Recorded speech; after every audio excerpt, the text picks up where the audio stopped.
পশ্চিমবঙ্গের বীরভূম জেলা শুধু তার লালমাটি, শান্তিনিকেতন, কবিগুরু বা বাউল গানের জন্যই নয়, বীরভূমে রয়েছে 5 সতীপীঠ। পুরাণে উল্লেখ আছে, মহাদেবের তাণ্ডব থামাতে ভগবান বিষ্ণু তার চক্রের আঘাতে সতীর দেহ খণ্ড করেন, আর সেই খণ্ডাংশের স্পর্শে বীরভূম ধন্য হয়। আজও এই 5 স্থানে রয়েছে সতীখণ্ড। এই 5 সতীপীঠ কি কি, কোন কোন খণ্ড পতিত হয়েছিল এই স্থানে, মাহাত্ম্যই বাকি, কী করে যাবেন এই সব সতীপীঠে, যাবতীয় তথ্য নিয়ে ট্যুরিস্ট ডেস্টিনেশন আজ আপনাদের উপহার দিচ্ছে বীরভূমের 5 পবিত্র সতীপীঠ দর্শন।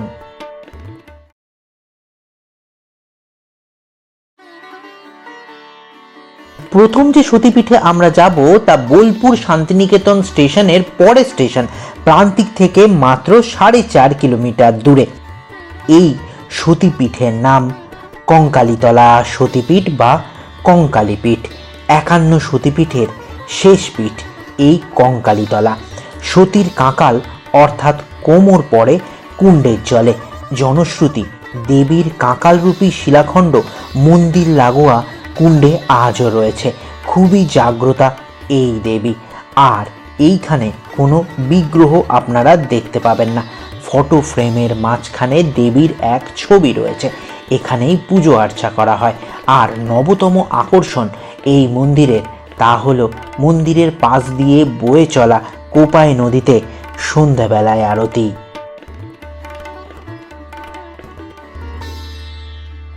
কঙ্কালীতলা থেকে 19 কিলোমিটার দূরে আমরা এখন যাব লাভপুরের কাছে ফুল্লরা। কাছে ট্রেন স্টেশন লাভপুর। তবে এই দুটি সতীপীঠ কঙ্কালীতলা এবং ফুল্লরা আপনারা একসঙ্গে দর্শন করে নিতে পারবেন। 51 সতীপীঠের এক পীঠ ফুল্লরা।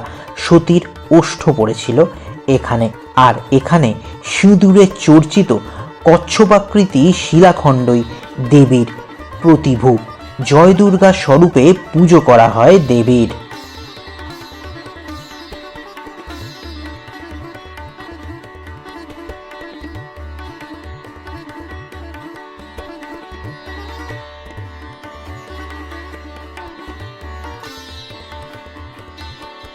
সব সতীপীঠই সকালবেলা খোলে, দুপুরবেলা 1টা থেকে 4টে বন্ধ থাকে, আবার 4টে থেকে সন্ধ্যা আরতি অবধি খোলা থাকে।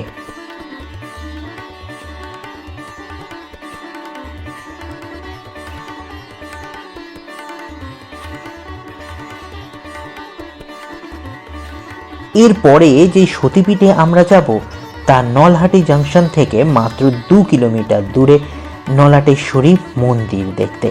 এখানে রয়েছে 4 চালা বিশিষ্ট এক মন্দির।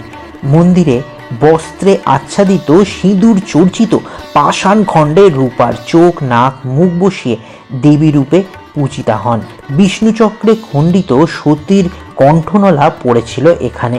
দ্বিমতে নলক অর্থাৎ নলা বা নুলো তথা কনুইর হাড় পড়েছিল এখানে। প্রত্যেক দিন উষা লগ্নে দেবীর স্নানকালে বেদির অভ্যন্তরে রাখা নলার দর্শন মেলে। কিংবদন্তি 252 বঙ্গাব্দে স্বপ্নাদেশে কামদেবের আবিষ্কার। আর মন্দির করেন নাটোরের রানী ভবানী। এরপরে যে সতীপীঠে আমরা যাব তা বক্রেশ্বর।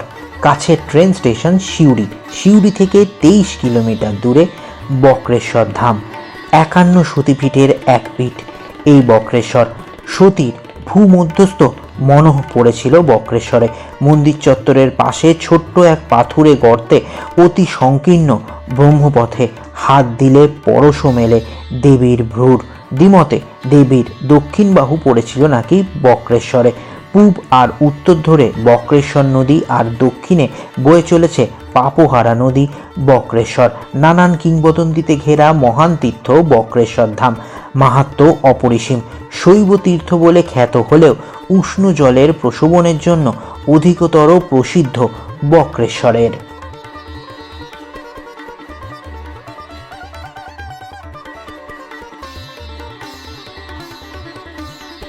পরের যে সতীপীঠে আমরা যাব তা সাঁইথিয়া জাংশনের কাছে অবস্থিত নন্দী কিশোরী মন্দির। 51 সতীপীঠের এক সতীর কণ্ঠহার পড়ে অতীতের নন্দীপুর অর্থাৎ আজকের সাঁইথিয়া স্টেশনের কাছেই মন্দির। 1310 বঙ্গাব্দে তৈরি এই মন্দিরের অঙ্গনটি পাথরের টালিতে বাঁধানো, অশ্বত্থ ও বটবৃক্ষে বাঁধানো বেদির প্রকোষ্ঠে তেল সিঁদুরে চর্চিত ত্রিকোণা এক শিলাখণ্ডই এখানকার দেবী।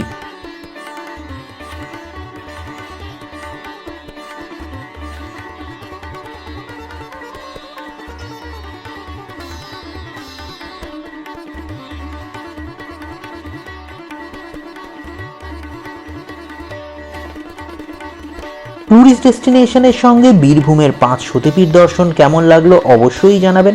আর আপনারা কোথা থেকে এই ভিডিও দেখছেন অবশ্যই কমেন্ট করে জানাবেন।